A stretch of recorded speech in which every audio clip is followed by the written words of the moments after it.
Haha, made you fuck. Oh, I agree with this 100%. And the reason for this is attractiveness for women is the prerequisite in dating. Men value looks way more than women do in dating and in life in general. Women don't value looks as much. Yes, height and things like that. Yes, it's important. I've talked about my own biases with the halo effect and I use examples. But if a man is physically unattractive or just doesn't meet the beauty standard, again, there's always outliers, but for most cases, he can overcompensate for his looks with money, status, humor, charisma. Because again, beauty in men is seen as a bonus, not a prerequisite. An example of this is Pete Davidson. Look how many women he's pulling. Why?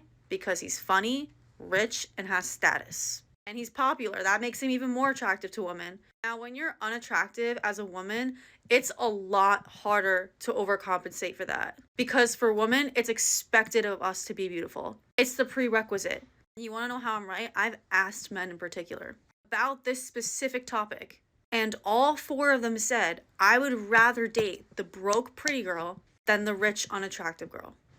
It's terrible, it's superficial and vain. And again, I'm not saying that all men are like this. That's the sad reality that a lot of women face. And then try being an aging woman on top of that and all the ageism you face. That's why although there are women who benefit greatly from pretty privilege, when men have pretty privilege, it's seen as a bonus. It's seen as an extra thing for women. For a lot of women, looks is not the top priority. A lot of our worth as women is based off of how we look like. With 8th grade girls, and I asked them to tell me what their goals were. This one particular young lady said that she wanted to have 2 kids. So I said, so are you going to have a husband? And she said, nope. And I said, please tell me why you would choose in the 8th grade to have a goal of having 2 kids and not be married. She said, because if I'm married to him, I can't collect child support. And then she said, why should I marry a man that I have kids by? He might have issues or something. He might be on drugs. And I said, well, if he's too bad to be your husband, do you really think he's going to make a better father? I used to think people who had a lot of friends and spent a lot of time doing a bunch of things with these friends, I thought that was a good thing. Now, the older I get and the more that I'm working on myself, I've realized that is not a good thing.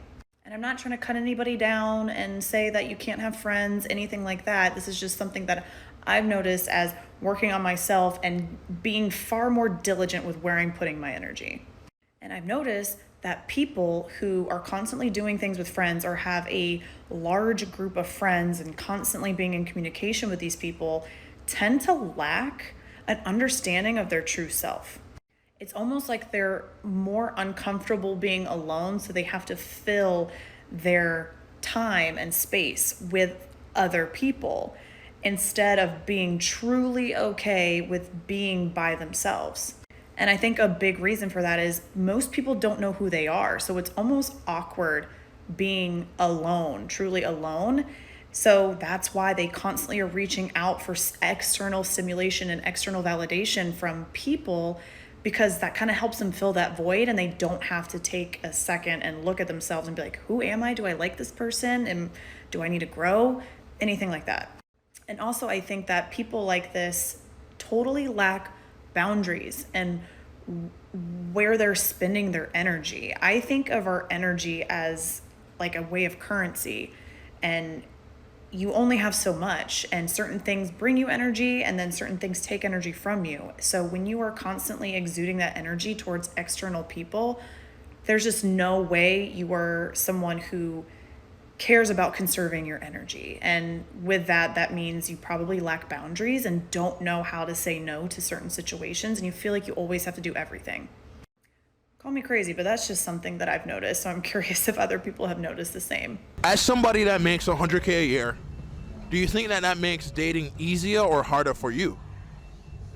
I think it makes it harder Why does it make it harder? because not everyone makes that much money. And it kind of makes you look down on people if they don't make as much? Well, it like raises a bar So it raises your standards.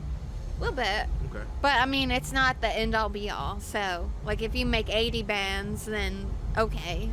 But like, if you make 40, okay. 40K? 40K is a deal breaker. That's a deal. That's like, oh, absolutely not. No way. Under no circumstance. No. What if that was the only person who you connected with, though? It's a deal breaker. Still a deal breaker. I can't live on 40K. But you're making 100K. So if he's bringing 40, like, raise a family on 40. well, could you on I've been living on 100 myself. could you on 140? Yeah.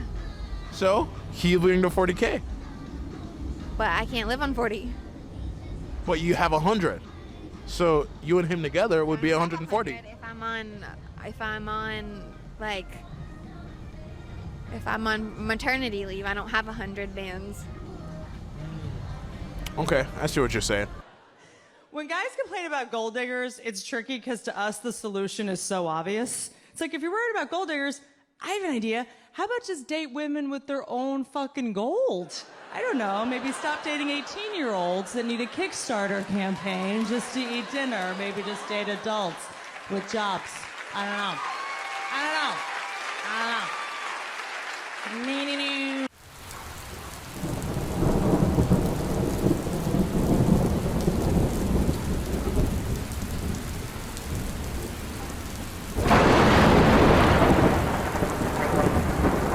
When women needed men, families worked out. As soon as women didn't need men, now all of a sudden families don't work out. To try to circle that back and try to pin that on men for not being nicer or not doing more or not going above and beyond to be an above average man for this average chick, you're telling men basically get out there, tap dance in a top hat and be excellent for these chicks. You know, yeah, what you're saying is be excellent or pull up or like go above and beyond. I would view as like bare standards for being a decent human being. If your only way of getting a girl ever was like relying on the fact that she couldn't work, that means you're a weak man. That means that you just don't offer anything. You're nothing. Like you're just a body that shows up at a factory, puts something together, and then goes home and thinks that that's enough to like land you some sort of relationship. And in the past it was, but I think it's a little bit sad that our standards would revert to that and that we think it should go back to that. Like, oh God, like this woman can work a job, and now the fact that my paycheck isn't enough to win me a wife means that I'm completely and totally lost and hopeless. I think it's time to like step up and like be an actual decent person, like figure out how to be emotionally available in a relationship, figure out how to be a good partner, figure out how to make a woman date you, other than the fact that like society says she's not allowed to work a job and get a paycheck. Do you guys have jobs?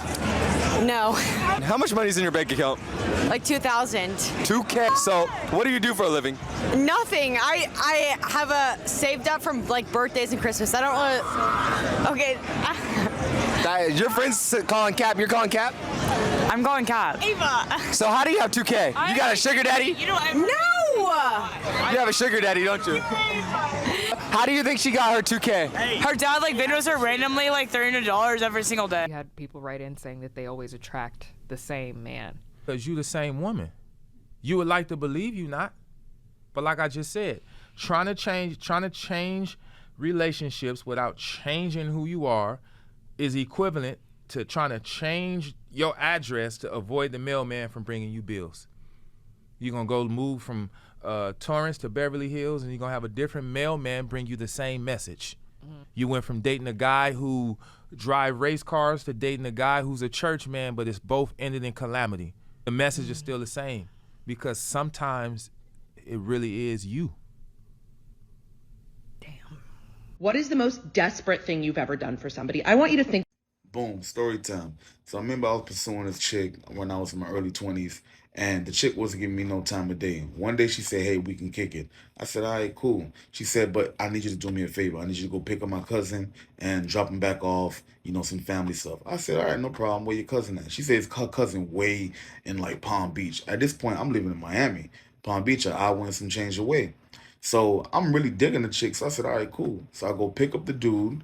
You know, dude hit me up to me to go pick him up. So I go drive an hour over there and drive an hour back to go drop him off. The whole ride, me and dude not talking about nothing. We just talking about, you know, sports and shit. I never asked if that's really her cousin. I'm dropping dude off, and he's like, yo, how you know sis? I was like, yeah, you know, I'm trying to talk to her. He was like, yeah, all right, cool, me too. I'm about to go in there and fuck real quick. I called, girl, she never picked up. I went home after that.